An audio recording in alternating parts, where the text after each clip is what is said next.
Social മീഡിയയിലൂടെ ശ്രദ്ധ നേടി പിന്നീട് ബിഗ് സ്ക്രീനിലെത്തിയതാണ് നിമിഷ ബിജോ. നിമിഷയുടെ ഫോട്ടോഷൂട്ടുകളും വീഡിയോകളുമെല്ലാം വൈറലായി മാറാറുമുണ്ട്. ബിക്കിനി ഷൂട്ട് ചെയ്യാനായി നിമിഷയ്ക്ക് ധാരാളം അവസരങ്ങൾ വന്നിരുന്നു. താല്പര്യമില്ലാത്തതിനാൽ അതൊന്നും സ്വീകരിച്ചില്ല എന്നാണ് നിമിഷ പറയുന്നത്. ജീവിതത്തിൽ ഒരുപാട് കഷ്ടപ്പെട്ടിട്ടുണ്ട്, ഇനിയും സമയമില്ല, ലൈഫ് ഫുള്ളായി എൻജോയ് ചെയ്യണം. നെഗറ്റീവ് കമന്റ്സുകളൊന്നും നിമിഷ കണക്കിലെടുക്കാറുമില്ല. ജാതിയിലും മതത്തിലും വിശ്വസിക്കുന്ന ഒരാളല്ല നിമിഷ. നിമിഷയെ കാണുമ്പോൾ എല്ലാവരുടെയും ചോദ്യം ഇതാണ്: എങ്ങനെയാണ് എപ്പോഴും ഇങ്ങനെ ഹാപ്പിയായി നടക്കുന്നതെന്ന്.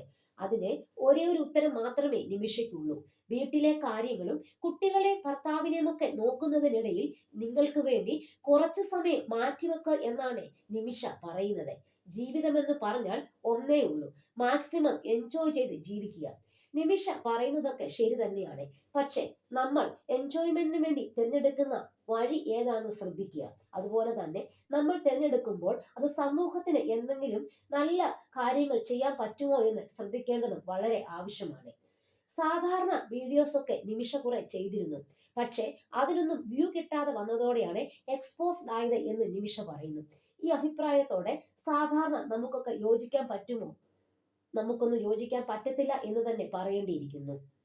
നിമിഷ ചോദിക്കുകയാണ്, എന്നെ മാത്രം നിങ്ങൾ എന്തിനാണ് എപ്പോഴും കുറ്റപ്പെടുത്തുന്നതെന്നും. പലരും നിമിഷയെ കാണുമ്പോൾ ചേച്ചി ബിക്കിനി ഷൂട്ടൊക്കെ ചെയ്യുമോ എന്നും ചോദിക്കുന്നു. പലരും നിമിഷയെ അതിനുവേണ്ടി സമീപിച്ചിട്ടുണ്ടെന്നുമാണ് നിമിഷ പറയുന്നത്. പക്ഷെ നിമിഷയ്ക്കും ഭർത്താവായ ബിജോയ്ക്കും അതിനൊന്നും താല്പര്യമില്ല എന്നാണ് പറയുന്നത്. ഏതൊരു ക്യാരക്ടർ കിട്ടിയാലും മാക്സിമം നന്നായി ചെയ്യാനായി ശ്രമിക്കാറുമുണ്ട് നിമിഷ. അവഞ്ചേഴ്സ് എന്ന സിനിമയിൽ പോലീസ് വേഷത്തിലായിരുന്നു നിമിഷ ബിജോ എത്തിയത്. മമ്മി സെഞ്ചുറി ആയിരുന്നു ആ ചിത്രത്തിലേക്ക് നിമിഷയെ വിളിച്ചതും. ഒരു പോലീസ് വേഷമുണ്ട്, നിമിഷയ്ക്ക് ചെയ്യാൻ താല്പര്യമുണ്ടോ എന്ന് ചോദിച്ചപ്പോൾ പിന്നെന്താ ചെയ്യാമെന്നാണ് നിമിഷ പറഞ്ഞത്. ജിമ്മിലൊക്കെ പോയി വർക്കൗട്ട് ഒക്കെ ചെയ്തിരുന്നു. ഒരു ദിവസം ഫുൾ ഫൈറ്റ് സീനൊക്കെ ആയിരുന്നെന്നും നിമിഷ പറയുന്നു.